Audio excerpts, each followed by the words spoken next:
Imagine locking yourself in a room where time moves 5 times slower. You spend 21 grueling days inside, but outside. Only 4 days have passed. Yeah, and you walk out having achieved the impossible phantasmal rank. Don't even try to guess the how just yet. Just let the sheer audacity of that power scaling sink in. It is honestly the ultimate flex in this entire universe. It really is. Welcome to this special DeepLore deep dive into chapters 175 through 184 of Infinite Mana in the Apocalypse. Our mission today is to explore the biggest rule-breaking power spike in the entire series.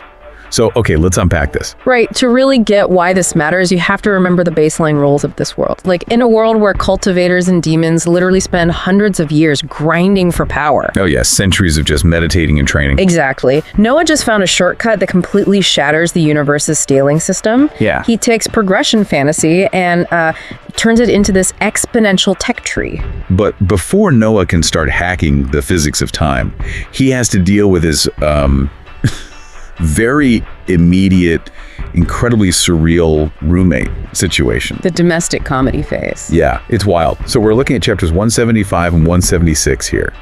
Barbatos, the fearsome necromancer of chaos, is currently just chilling in Noah's futuristic spiritual landhouse. Right, she's eating mythical tier killer whale meat. And complimenting Noah's cooking? It's so weird. And then she violently threatens the emperor penguin because the bird tried to, teleport and steal a plate of food. Which, I mean, is very on brand for the penguin. Oh, totally. But it's like having a literal nuclear weapon crashing on your couch, but the nuke just really appreciates a good home-cooked meal, you know? That's a great way to put it. But wait, I have to push back here.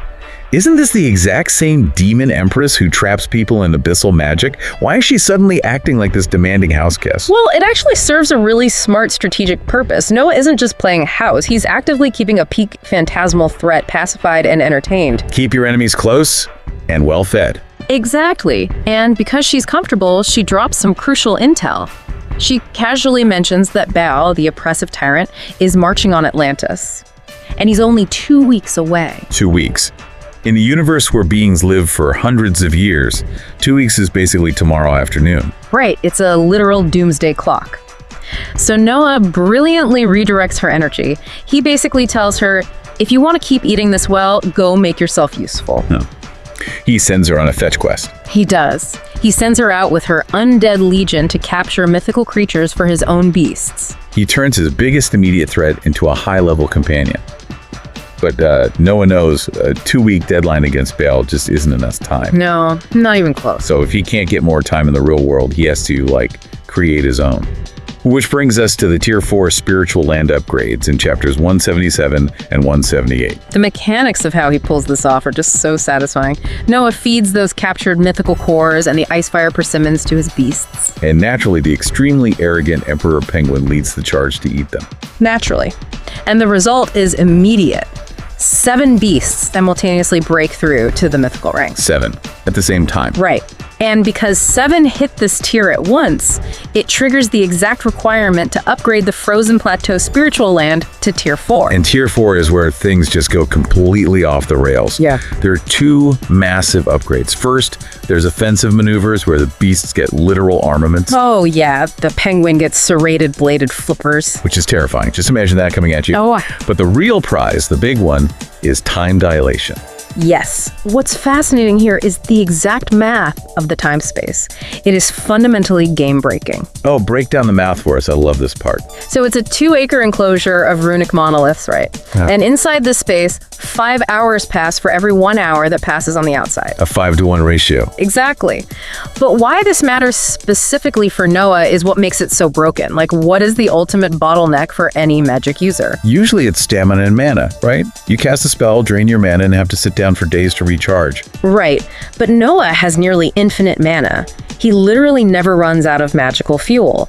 His only bottleneck for his skill combination ability was the sheer physical time it takes to max out skill proficiencies. Oh, wow. Because if he had to wait on cooldowns and the actual seconds it took to cast them? Exactly. He just removed his only weakness. If traditional cultivators are downloading power on a dial-up modem, Noah just got fiber optic gigabit internet. I mean, he immediately understands what this means too. He locks himself in the time space. And what follows in chapters 179 through 181 is a training montage that breaks all the rules. It's a 21-day non-stop training crucible. 21 days inside, but only 4 days in the outside world. He fights his own mythical beasts at full power daily. Spamming and combining mythical plus and legendary plus skills. Faster than should be physically possible, stacking them up. And the climax of this montage, he achieves his very first phantasmal skill. The Dictatorial Kaiju-Hydra. Just the name alone. It's a massive, three-headed dragon transformation. One head spews toxic poison, the second blasts destructive lightning, and the third has pinnacle water control, simultaneously. And this power spike is so massive, so intense, that it physically shakes the spiritual land. Which leads to an amazing scene. Barbatos is in the middle of taking a relaxing bath, and she senses this phantasmal energy. Right, and she just drills straight through the ground. Completely naked at first, with her gothic dress just hastily draped over her as she touches down on the training field. She is genuinely shaken. It's played for comedy, but the stakes are very real for her. Yeah, and what stands out to you as a listener here, because for me, it's the fact that Barbatos actually challenges him to a fight. She has to test this out. She has to know if he's officially reached her level. Up until now, she viewed him as an amusing anomaly. Now she's staring at a peer. And the fight is incredible. Noah fights her in his Kaiju-Hydra form and withstands her blazing suns until she is completely exhausted. She loses. Outright loses to him. Yeah. Then she challenges him to a second battle, but this one has very different intimate stakes.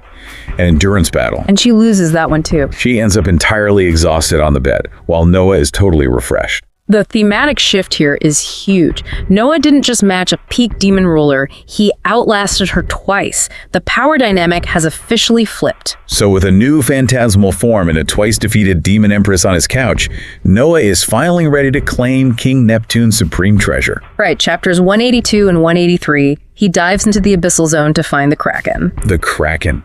The calamity of the sea everyone fears. As a reader, you're bracing for this epic clash of titans. But the reality is completely different. It's so funny. The Kraken isn't menacing at all. It's just exhausted. It's bitter, totally unimpressed with Atlantis' weakness, and it demands Noah prove his worth with a single sentence. And Noah decides he's not going to play games. He doesn't hold back at all. He summons 2 phantasmal abyss titans and transforms into the full Hydra form. 3 phantasmal entities just staring this thing down. Yeah. And the Kraken's reaction is just the best anticlimax in the series. It takes one look, stops him immediately, and just says, "That's enough." Just completely gives up. It shrinks down to the size of a regular squid and just opens the treasure door. No ceremony. It's like bringing a full SWAT team to a middle school spelling bee, and the judge just sighs and hands you the trophy to get it over with. The Kraken is ancient and weary. It recognizes instantly that fighting that kind of firepower is suicidal. So in chapter 184, Noah walks into this cave full of unclaimed treasure, and he finds the Trident of Neptune. The ultimate prize. But it demands a toll. Right, it drains an absolutely absurd amount of mana before accepting him as its master. A volume of mana that would have instantly dropped any other elite cultivator or demon. But Noah has the infinite mana glitch, so he just stands there. Yeah. And the final stats on this weapon are ridiculous. Quintupled attack and defense. A 5 times multiplier on a phantasmal fighter. Plus spatial lock and command of the sea itself. He is basically a god of the ocean now. But meanwhile, there's trouble brewing. Always it. 2 cultivator sects are moving toward Atlantis together. One is openly hunting the treasure, but the other, the Karmic sect, is hunting something else entirely. A person, not a prize. Which sets up the geopolitical conflict moving forward. And that brings us perfectly to the DeepLore theory corner. We need to look at the massive implications of all this. So what does this all mean? Let's start with theory 1, the limits of time dilation. This is the scary part. Time dilation breaks the normal rules of growth. It really does. So I have to ask, what stops Noah from just living in that time space forever until he's basically untouchable? Physically, nothing, but psychologically. If he spends years in isolation while his friends outside experience a long weekend, what does that do to his humanity? Oh, that's a dark thought. He can become totally detached. Okay, what about the Karmic sect? They are hunting a person, not the Trident. Who could that possibly be? Well, the Karmic sect tracks causality and fate. Noah has fundamentally disrupted the destiny of this world with his time dilation and infinite mana. So he's a massive anomaly on their radar. Exactly. Or they could be tracking Barbatos, since she's a chaotic entity wandering outside the demon world. Speaking of Barbatos, that's theory 2. She lost twice and is still going along with the plan. Is her loyalty real now, or is this still a long con? You can never fully trust a demon ruler. Deception is in their nature. Right. But Noah is offering her the death of Bel. She respects Noah's power because he proved he can actually pull this off. So she's on board for now, but if he shows weakness, she'll recalculate. An alliance of convenience backed by overwhelming force. Okay, theory 3. The spatial lock reversal. The Trident's full kit includes spatial lock.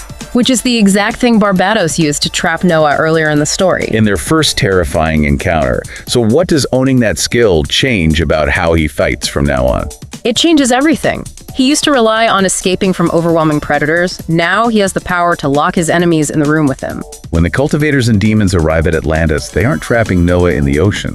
They are trapped in the ocean with him. It's the ultimate power reversal. It really is. To summarize the absolute flex of this arc, he spent 3 weeks training in a place where time barely moves, got a Demon Empress to admit defeat twice, and walked away with the most wanted weapon in the sea without throwing a single punch. He bypassed the universe's most rigid laws and just took the highest rewards. Drop your theories on how long Noah can endure the time-space before it changes who he is. That's DeepLore. See you on the next one.